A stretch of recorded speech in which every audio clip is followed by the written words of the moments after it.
Hey everyone, welcome back to While You Were Cleaning. I am extra excited for today's Dollar Tree DIY video because it has been so long since I have shared a DIY video with you all. So today we're going to be putting together 4 different Dollar Tree neutral fall decor DIYs. I really hope that you all enjoy today's video. Let me know down in the comments which of these 4 DIYs is your favorite and maybe which one you are going to be trying out. Again, enjoy today's video and thank you so much for watching.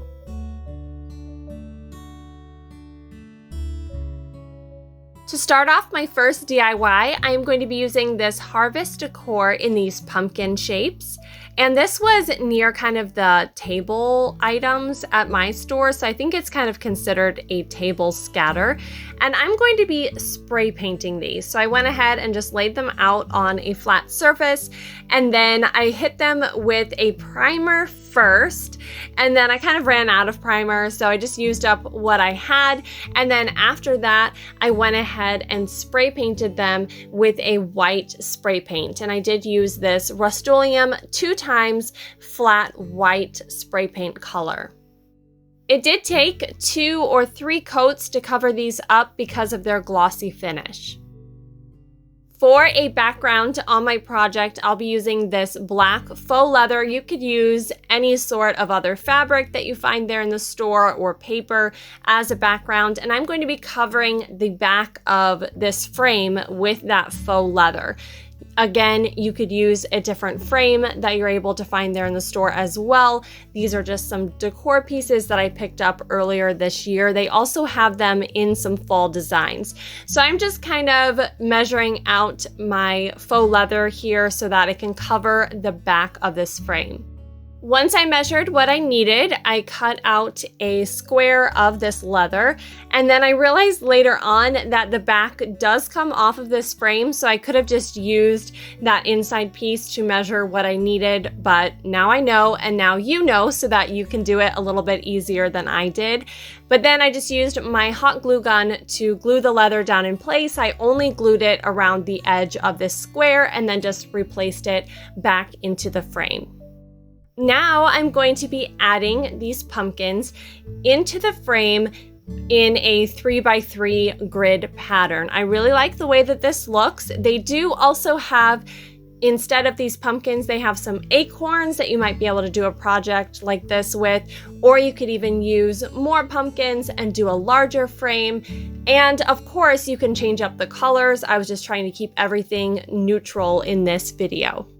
I didn't measure for this, so I tried to just kind of do some of my outside corner and edges first, and then decide where I needed to line up the pumpkins along with that.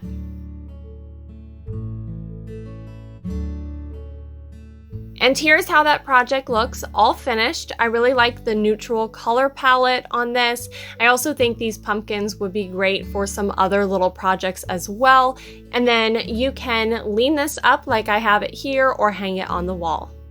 Next, I'll be using one of these jack-o'-lantern felt shapes from this pack. I think there's 10 in this pack. And I just want it for that pumpkin shape. I didn't find any just regular pumpkin ones in the fall section, and the jack-o'-lantern doesn't really affect this project at all. So I am making a stamp out of this essentially. So I'm going to be using it with some paint. I wasn't a huge fan of the shape of this pumpkin, so I just edited that a little bit by cutting a little bit extra off of that felt. And then I went ahead and hot glued it onto a piece of sponge so that it was just easier to hold onto and make less of a mess. I'm going to be using that to stamp a pattern onto this rug. Now I picked up this rug at Dollar Tree. It is a thicker rug. It's in 16 by 24. They have some thinner rugs there as well. And then I'll just be using some regular white house paint, indoor wall paint. It doesn't really matter what you use, if it's glossy or not, it's not really going to affect this project at all.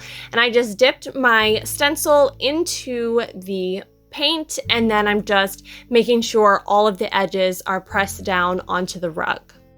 I am covering the whole surface of this rug with this pumpkin shape. So I figured it out ahead of time that it would be 4 pumpkins high by 5 pumpkins long across the bottom. That may be a little bit different for you, just depending on what rug piece you pick up. Some of the ones that they have there at Dollar Tree are different sizes, so just kind of map out your plan first with your finished stamp so that you make sure that whatever you planned out is going to fit onto the surface of your rug. I have done painted rugs in the past like this, and they hold up really well, even to the outdoor weather and everything. So they do work really well. They're not really an indoor rug texture. They are a little bit rougher with that painted surface, but they do hold up to the weather. I have one on my front porch now that I did last year, and it's still looking great. So here is how that finished rug turned out. I really love it. You could use this in all sorts of places throughout your home. For my next project, I'm going to be using 2 of these styrofoam pumpkins, and this is a new thing that they have this year, these white ones, and I am super happy about it because painting those orange ones, it was really hard to cover that bright orange color up. So I'm so glad that they have the white ones this year. So for one of my pumpkins, I went ahead and cut along that kind of circle pattern on the top of it to cut out the top. I want to make this look like a vase, and then I just removed the stem from the other and stacked them on top of each other. I tried gluing at first, but it wasn't holding it together super well, so I went ahead and used some skewer pieces and added those to hold the 2 pumpkins together. Next, I'm going to use some white acrylic paint. This is one from Walmart. I believe it's 50 cents a bottle. And then I'll be using some baking soda. And this is just going to make a nice kind of fluffy texture to the paint. And it makes it go on a little bit thicker and add some texture to the finished project. And so I did half baking soda to half paint, so it's equal parts of each, and then that makes a pretty good finished texture. So I went ahead and painted over both of these pumpkin forms, and as you can see here, it is adding a nice texture to the outside of these styrofoam pumpkins, kind of camouflaging the fact that they are made of styrofoam. The intention here is to make them look a little bit more like a pottery piece or a ceramic piece. Once that first coat dried, I went ahead and added a second coat to the outside of these, and that paint that I made there in the beginning had a little bit more of a texture now because it did dry a little bit on the plate, but still was plenty to finish out this project. I am also using a larger, coarser paintbrush, and that works really well for this project. It makes it a little bit faster for painting, and then the rougher bristles on this just really help with the texture a lot and adding those lines to the outside of this finished piece. To finish this off, I'm going to add one of these maple leaf stems to the top. This is a newer one this year, I think, with the pumpkins in it. And it really just fills up the top of this nicely, and you could add any floral that you like to the top of this.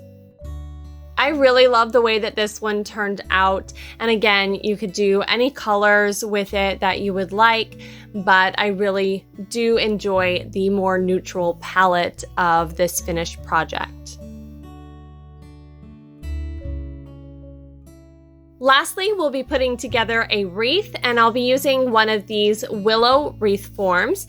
I'll also be using some of these white, kind of pink shade of these maple leaves, and then also the same ones, but they have some pumpkins in them. So I have 2 of the plain maple leaf ones, and then 4 of the ones with the pumpkins. I used 2 of these flocking balls, and then also 2 of these white clip pumpkins.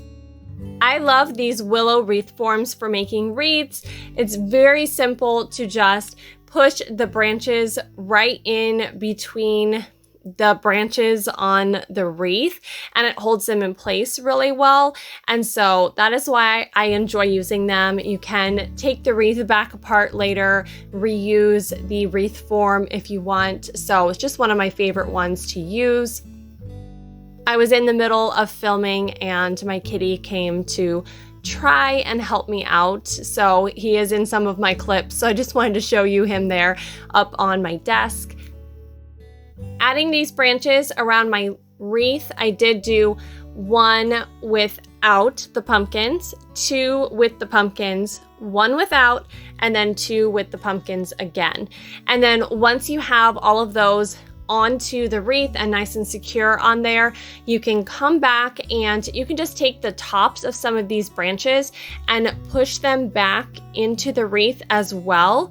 And so your stem of leaves is pushed in at the bottom where the stems are, and then some of these top ones are in place as well. So it's holding it in place on both ends. Hopefully that makes sense for you. As you're working your way around this wreath, you can adjust the leaves as well so that they're nice and spread out on that stem. Next, I went through and I added some of these flocking balls. Everything on this wreath is a nice uniform color, and they have all of these different elements in several different colors there in the store as well. I do have some orange leaves, I have some orange of these flocking balls, and I know the pumpkins come in orange as well. So if you'd rather do something orange rather than this cream and pink shade to this wreath, then you could do that instead. And I just spaced these out as I worked my way around, trying to stick them in a different spot than where those pumpkins from the leaves were. And then I went back through and I added in these pumpkin clips as well. And I just clipped those right onto some of the main branches there in where the leaves are.